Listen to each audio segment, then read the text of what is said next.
આજે વડોદરા શહેરના 4 ઝોનના 31 સ્મશાનોના આઉટસોર્સિંગ કરી અને જે કામગીરી કોર્પોરેશન દ્વારા એજન્સી સોંપવામાં આવી છે, કામગીરી કેવી ચાલે છે એનું રિવ્યૂ કરવા અને નાગરિકો જે આ સ્મશાનોની સુવિધાનો ઉપયોગ કરી રહ્યા છે એમના શું મંતવ્ય છે એ જાણવા માટે આજે હું પર્સનલ મુલાકાત આવ્યો છું.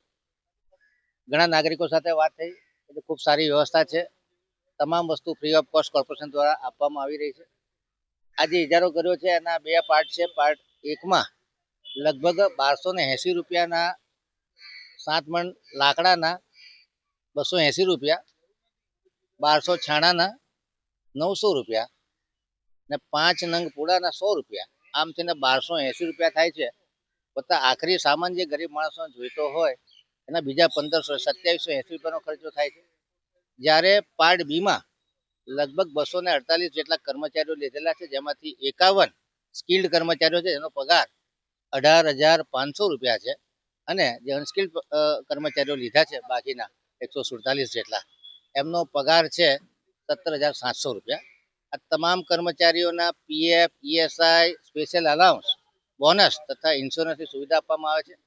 જે કર્મચારીઓ રાખ્યા છે એમનું પણ કોઈ શોષણ ન થાય અને એમની આર્થિક અને સામાજિક સલામતીનું પણ પૂરેપૂરું ધ્યાન રાખવામાં આવ્યું છે.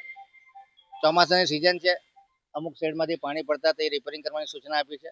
નવીન શેડ બનાવી અને લાકડા અને છાણા રાખવા માટેનું ગોડાઉન બને એ દિશામાં પણ એક્ઝિક્યુટિવ એન્જિનિયરને સૂચના આપવામાં આવી છે.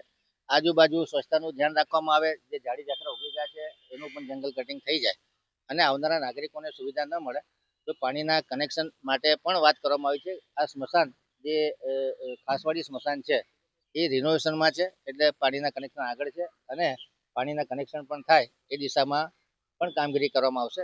તમામ 31 સ્મશાનોના ગેપ એનાલિસિસ કરી અને જે કોઈ સિવિલની સુવિધા ઊભી કરવાની છે એ પણ કામગીરી ચાલુ છે અને આઉટસોર્સિંગ દ્વારા તમામ નાગરિકોને વિના મૂલ્યે સ્મશાનની સુવિધા ઉપલબ્ધ થાય અને કોઈ નાગરિકને કોઈ પણ જગ્યાએ ડોનેશન અથવા ભ્રષ્ટાચારના રૂપમાં પૈસો ન આપવો પડે એ માટેની વડોદરા કોર્પોરેશનની આ એક ઈમાનદાર કોશિશ છે. એ સિવાય પણ જો કોઈ સેવાભાવી સંસ્થાઓને પોતાની સર્વિસ આપવી હોય તો કોર્પોરેશન જોડે એમઓયુ કરી અને કોર્પોરેશન એક એડમિનિસ્ટ્રેટર દરેક સ્મશાનમાં રાખશે ને રેગ્યુલર સ્મશાનની સુવિધાઓનું રિવ્યુ કરવા માટેની પણ કડક સૂચનાઓ આરોગ્ય અમલદારને આપી દેવામાં આવી છે. એજન્સી જોડે પણ વાત કરી અને સુવિધામાં કંઈ પણ તકલીફ હોય તો ડાયરેક્ટ અમારો કોન્ટેક્ટ કરે એ દિશામાં અમે સૂચનો કરેલા છે. નાગરિકોના લગભગ 250 જેટલા લોકોના અંતિમ સંસ્કાર થયેલા છે અને આ રિવ્યુ બુકમાં તમામના રિવ્યુ વાંચ્યા છે. 250 લોકોના ખૂબ સારા પોઝિટિવ પ્રતિભાવ છે અને નાગરિકોને વેરાનું વળતર મળે અને કોર્પોરેશન આજે 31 સ્મશાનો છે એમાં કોઈ નાગરિકોને અસુવિધા ન થાય અને સુચારુ વ્યવસ્થાપન થાય એ દિશામાં કોર્પોરેશન પ્રામાણિક પ્રયત્ન કરેલો છે. તમામ નાગરિકો આમાં સારો સાથ સહકાર આપી રહ્યા છે. તમામ કર્મચારીઓ અને એજન્સીના કર્મચારીઓ સારો સાથ સહકાર આપી રહ્યા છે. આશા રાખીએ કે આ વ્યવસ્થા વધુને વધુ સુચારુ અને નાગરિકો માટે એક સેવાના માધ્યમ તરીકે ઉભરે. આવનારા ભવિષ્યમાં અગર કોઈ નાગરિકોને ડોનેશન કરવું હોય તે માટે પણ એકાઉન્ટ ખોલી અને ઓનલાઈન પેમેન્ટ કરી શકાય એ પ્રકારની સુવિધા ઊભી કરવાનું આયોજન કરેલું છે.